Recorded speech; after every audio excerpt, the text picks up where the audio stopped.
Hola, soy Marisa Glave y en Más Allá de la Coyuntura hablaremos del caso de Ahmed Albujar en el programa de hoy que se llama Topitop cumple el mandato judicial. Probablemente muchos de ustedes no conozcan a Ahmed. Él es un dirigente sindical de la Federación de Trabajadores Textiles del Perú y fue uno de los primeros en crear un sindicato que para muchos fue sui generis, porque era un sindicato de trabajadoras y de trabajadores de una empresa como Topitop, que es una empresa relativamente nueva en nuestro país.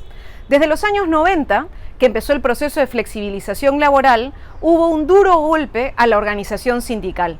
Si vemos los datos del Ministerio de Trabajo, en el Perú no llegamos ni al 5% de sindicalización a nivel nacional. Es decir, la mayoría de trabajadoras y de trabajadores no están en sindicatos. Muchos están en el sector informal, es verdad, pero hay muchísimos que trabajan en estas empresas como Topitop, como Ripley o como Telefónica, pero que tienen un conjunto de problemas para poder organizarse como sindicato. Ahmed Albujar logró en diciembre del año pasado una sentencia después de 4 años a su favor. La sentencia dice concretamente que declaró nulo el despido contra Ahmed por ser una práctica antisindical. ¿Qué quiere decir? Que la justicia peruana, después de un proceso judicial larguísimo, ha reconocido que Topitop despide a Ahmed porque en el fondo lo que quería hacer era desarticular la organización sindical. Y ese es parte del problema que tenemos en nuestro país, porque las empresas que tienen un poder muy grande tienen mucha más fuerza que un trabajador individual. Veamos el caso de McDonald's, que fue uno de los casos que más sonó hace relativamente poco. Hicimos un podcast sobre este caso. 2 trabajadores jóvenes de 18 años, un hombre y una mujer, murieron electrocutados por malas condiciones en su espacio laboral. Lo que nos contaron no solamente familiares, sino abogados que estaban viendo el caso, es que otros colegas que habían trabajado en McDonald's se habían quejado por las malas condiciones de ese local en particular. Y después de este caso, un caso muy sonado, salió un conjunto de mensajes en las redes sociales con un hashtag que era yo en McDonald's o mi caso en McDonald's, y la gente contaba cómo había tenido experiencias previas similares a las de estos 2 chicos que murieron fruto de malas condiciones en el espacio laboral. Bueno, cuando somos 1, 2 o 3 personas que de manera aislada o sola reclamamos nuestro derecho, lo que suele ocurrir es que no nos hacen caso o que termina el contrato que tenemos y entonces acaba nuestra posibilidad de hacer nada frente a esa empresa. Por eso, históricamente, en el mundo del trabajo han surgido los sindicatos, la organización de los trabajadores. ¿Para qué? Para contrapesar, para sopesar mínimamente el poder que tienen las grandes corporaciones y que tienen las empresas, poder económico, frente a la precariedad que muchos trabajadoras y trabajadores tienen, que necesitan a la hora de sumarse hacer una fuerza común para poder sentarse y negociar.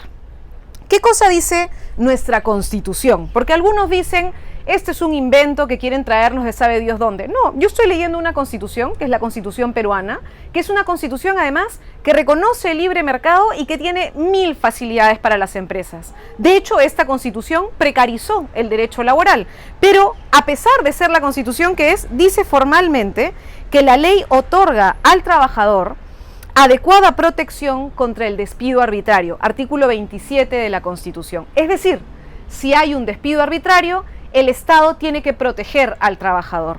¿Y qué cosa reconoce también la propia Constitución? Artículo siguiente, el artículo 28, que el Estado reconoce los derechos de sindicación, negociación colectiva y huelga, y que garantiza la libertad sindical. Es decir, tú, yo, cualquiera tiene derecho a organizarse en un sindicato. ¿Pero qué ocurre? Muchos sindicalistas son perseguidos. El caso de Ahmed es un caso simbólico y por eso es importante que lo conozcamos todas y todos y que hagamos un ejercicio de presión a Topitop para que cumpla la sentencia. Hace menos de 10 días o hace 10 días aproximadamente, el Poder Judicial realizó una diligencia judicial, es decir, no solo emitió la sentencia en diciembre, el año pasado, sino que en enero de este año, a final de enero, mandaron a una delegación para que la empresa tuviera que cumplir con la sentencia judicial. ¿Qué dijo la empresa? Que no lo iba a hacer. así como lo oyen, que no, que en ese momento no encontraba un puesto adecuado y que por tanto no reponía a Ahmed. Se va a tener que reprogramar una audiencia, una diligencia, probablemente hacia febrero o a marzo. Pero ¿esto qué va generando? Va generando hostigamiento y cargas contra una persona que sigue luchando por algo tan simple como que lo repongan porque lo despidieron de manera arbitraria. ¿Es el único caso el caso de Ahmed? No. Hoy día hablé con Walter Díaz de la Vega, él es secretario general de Sinatel, uno de los sindicatos de Telefónica del Perú, y me ha contado que también en diciembre del año pasado, en concreto el 13 de diciembre del año pasado, Karin Guerrero, trabajadora de Telefónica, también logró una sentencia y una medida cautelar para que la pudieran reponer.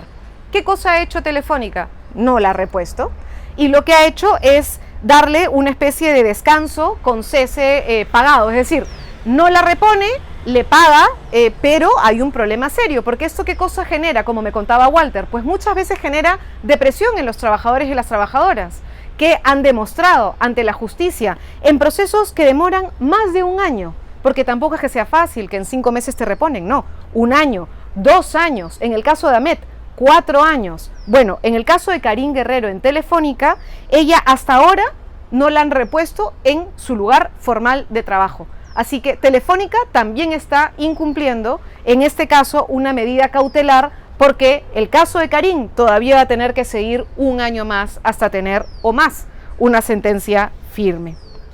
Marco Rivera, él es del Sindicato de Trabajadores de Ripley.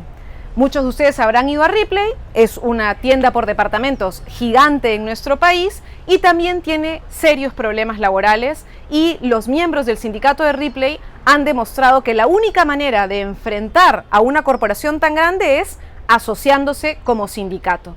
¿Pero qué cosa hizo Ripley? Pues Ripley despidió a un paquete de trabajadores por el famoso caso de las tarjetas de Ripley. ¿Qué ocurre? No sé si a ustedes les habrá pasado, a mí me ha pasado.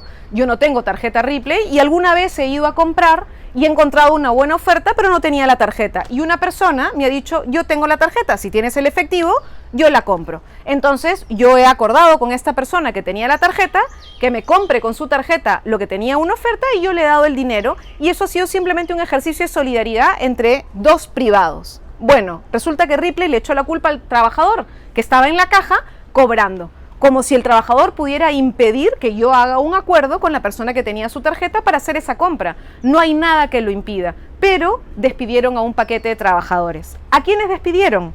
A Mirta Llanos. Ella era secretaria general del sindicato de Ripley. Mirta sigue en este momento en un proceso judicial para recuperar su derecho a trabajar en Ripley y seguir manteniendo su derecho como trabajadora sindicalizada. También despidieron a Darwin Reinaldos. Él, después de casi 2 años, 1 año 8 meses, logró que lo repusieran a través también de una sentencia en primera instancia y una medida cautelar. Bueno, en este caso él trabajaba en Los Olivos. Él era delegado del pliego de negociación colectiva del sindicato con la empresa por parte del grupo de Los Olivos. Lo han repuesto, ¿y a dónde lo han mandado? A Bellavista. No lo han puesto ni en su espacio formal original, ni en el departamento en el que él estaba originalmente, generando evidentemente problemas para el desarrollo de su labor, de su trabajo, de una persona que tiene derecho a expresar y a trabajar libremente. Entonces, quiero concluir diciendo, ¿es difícil? Sí, es difícil.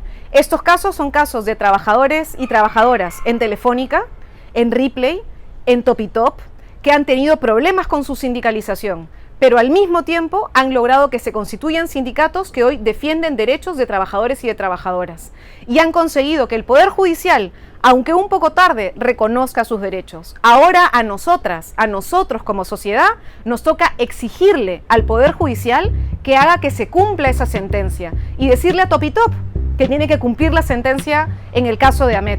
Y en el caso de Telefónica tienen que cumplir la sentencia de Karim, y en el caso de Ripley tienen que cumplir la sentencia de Darwin. No son, porque tengan ustedes muchos más recursos económicos, personas jurídicas, empresas que puedan estar encima de la ley. La ley vale para todos y por tanto estas trabajadoras y estos trabajadores tienen que volver.